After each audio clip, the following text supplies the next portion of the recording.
निद्रावस्थेत असलेलं मारुती यांचं एक मंदिर म्हणजे भद्रा मारुती. आपल्या महाराष्ट्रात छत्रपती संभाजीनगर येथे असलेलं निद्रावस्थेत एक मंदिर, हे मंदिर मारुतीरायांचं आहे. ह्याबद्दल थोडीशी माहिती मी आपल्याला पुढे देत आहे.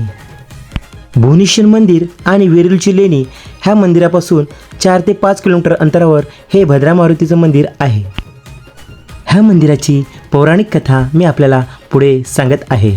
पौराणिक कथेनुसार प्राचीन काली खुलताबादचे राजे भद्रसेन हे अतिशय विष्णुभक्त होते. ते रोज संगीतमय भजने गाऊन भगवान विष्णूची स्तुती करत असत. एकदा त्यांची भक्ती ऐकून हनुमानजी इतके मंत्रमुग्ध झाले की तेथेच झोपी गेले. तेव्हापासून हनुमानजी येथे निद्रावस्थेत आहेत. निद्रावस्थेत मारुतीरायांचं अजून अशी 2 मंदिरे आहेत. एक म्हणजे प्रयागराज येथील मारुतीरायांचं मंदिर आणि दुसरं म्हणजे मध्य प्रदेशातील जामसावली येथे असलेलं मंदिर. मित्रांनो, आपल्या महाराष्ट्रातील मी पाहिलेलं हे पहिलं मंदिर जिथे मारुतीरायांची मूर्ती ही निद्रावस्थेत आहे.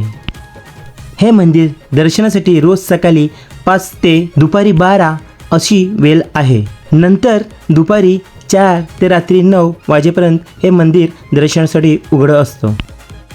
मित्रांनो, बऱ्याच ठिकाणी आपण देवदर्शनासाठी जातो, परंतु काही वेळा आपल्याला तिकडचं टाईम टेबल माहीत नसतं, त्यामुळे कधीकधी आपलं दर्शन होत नाही.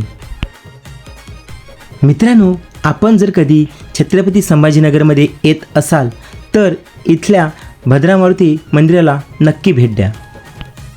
आम्ही घृणेश्वर मंदिर आणि वेरूळची लेणी बघून येथे आलो होतो. मित्रांनो, भद्रा मारुती हे मंदिर माझं पूर्णतः बघून झालेलं आहे. ह्या मंदिराबद्दल मी दिलेली माहिती आपणास कशी वाटली हे मला कमेंट्समध्ये नक्की कळवा आणि माझ्या व्हिडिओला लाईक शेअर नक्की करा. धन्यवाद.